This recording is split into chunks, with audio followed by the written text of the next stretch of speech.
Students of CBSE board class 10th class 12th बच्चों, जो नया सेशन है 24-25 उसके लिए भी अब सरप्राइजेस मिलने शुरू हो गए हैं। आपका एकेडमिक कैलेंडर आउट हो गया, सिलेबस रिलीज हो गया, बोर्ड एग्जाम को लेकर के एक कंफ्यूजन चल रहा है कि बोर्ड एग्जाम एनुअल होगा या कैसा होगा, दो एग्जाम एक साथ होंगे। तो बेटा मल्टीपल बोर्ड सिस्टम जो है, जो आपके एजुकेशन मिनिस्टर ने कहा था डॉक्टर धर्मेंद्र प्रधान ने कि शायद मल्टीपल बोर्ड सिस्टम लगे, वो इस साल से लगने के चांसेस बन रहे हैं। CBSE board will organize the board exam twice a year for academic year 24-25. Students who will be in 10th and 12th will be the first batch. बेटा ये कहते हैं ना, हर चीज के हर सिक्के के दो पहलू होते हैं। Every coin has two sides. तो इसके अच्छे पहलू भी हैं, बुरे पहलू भी हैं। मल्टीपल बोर्ड सिस्टम में एक अच्छी बात ये होती है कि जब आपका एग्जाम है, यू आर मेंटली प्रिपेयर्ड कि पहला एग्जाम अगर खराब गया तो आई हैव एन ऑप्शन। अभी एनुअल बोर्ड में क्या होता है ना, एक एग्जाम अगर खराब चला गया, जैसे फिजिक्स 12th वालों का इस बार एक्सट्रीमली बैड गया है, तो अब बच्चे ग्रेस मार्क्स मॉडरेशन पे डिपेंडेंट है। लेकिन अगर क्या हमारा दूसरा एग्जाम भी होता ऑप्शन, तो क्या बच्चे इतने ही वरीड होते? नहीं होते। होता है चलो भाई इसमें खराब आएगा तो कोई दिक्कत नहीं, अगला वाला दे देंगे, क्योंकि बेस्ट ऑफ 2 लेते हैं इसमें।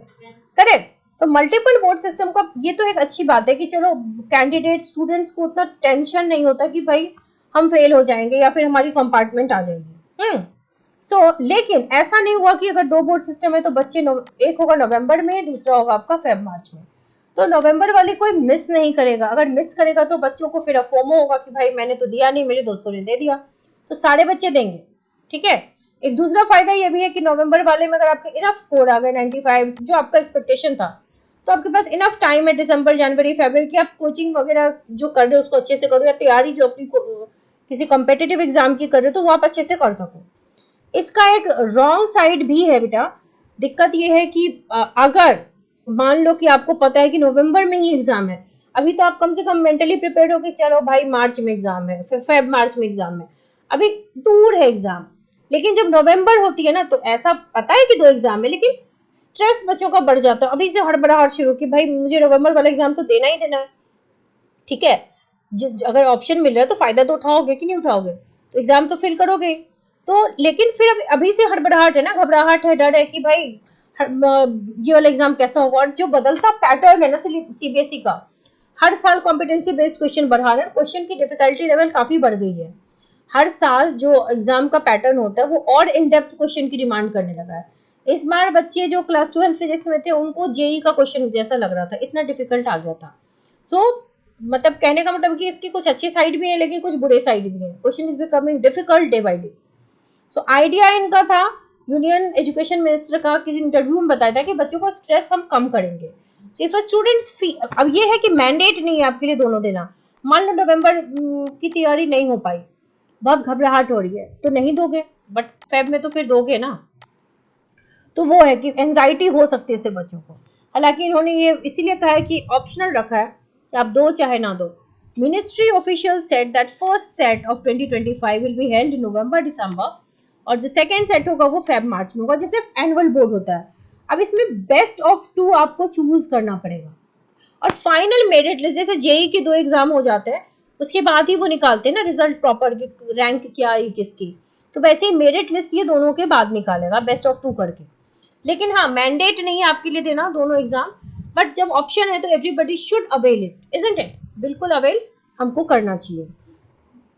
So Union government appointed National Steering Committee led by former ISRO chairperson K. Kasturirangan has prepared the new national curriculum framework. इन्होंने ही प्रिपेयर किया है, और इस फ्रेमवर्क के according a semester system is proposed for the student in class 11th and 12th.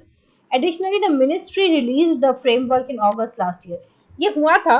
अब देखो वही कहना है कि आप लोग के सीरियस होने का टाइम आ गया है, पढ़ाई अब सीरियसली करनी शुरू कर दो, टाइम पास नहीं करो, अच्छे से पढ़ाई करो ताकि अच्छा स्कोर करो। अपने सीनियर से सीखोगे क्या क्या प्रॉब्लम उन्होंने फेस किया है इस साल, वो प्रॉब्लम्स आप ना फेस करो, उसके लिए प्रॉपर स्ट्रैटेजी बनाओ, प्रॉपर टाइम टेबल सेट करो और उसके अकॉर्डिंग पढ़ाई करो ताकि आपका स्कोर अच्छा जाए। I wish you all the very best. Now, beta 15th April से there is a course which is going to start for class 10 science, class 11th, class 12th chemistry, the entire syllabus. आपको course join करना हो तो आप इस email ID पे mail कर सकते हैं, इस नंबर पे व्हाट्सएप या एसएमएस कर सकते हैं। हम जूम के थ्रू 1-to-1 क्लासेस लेंगे जिसमें एनसीईआरटी का एंटायर कोर्स कराया जाएगा, जो कि हमें एग्जाम में जो नीडेड होती है, कहाँ से क्वेश्चंस आते हैं, किस तरीके के क्वेश्चंस आते हैं, everything will be discussed in details, ठीक है। और जूम पे इंटरेक्शन होगा, यू कैन, आपको जो भी डाउट्स होंगे वो आप क्लियर कर सकते हैं।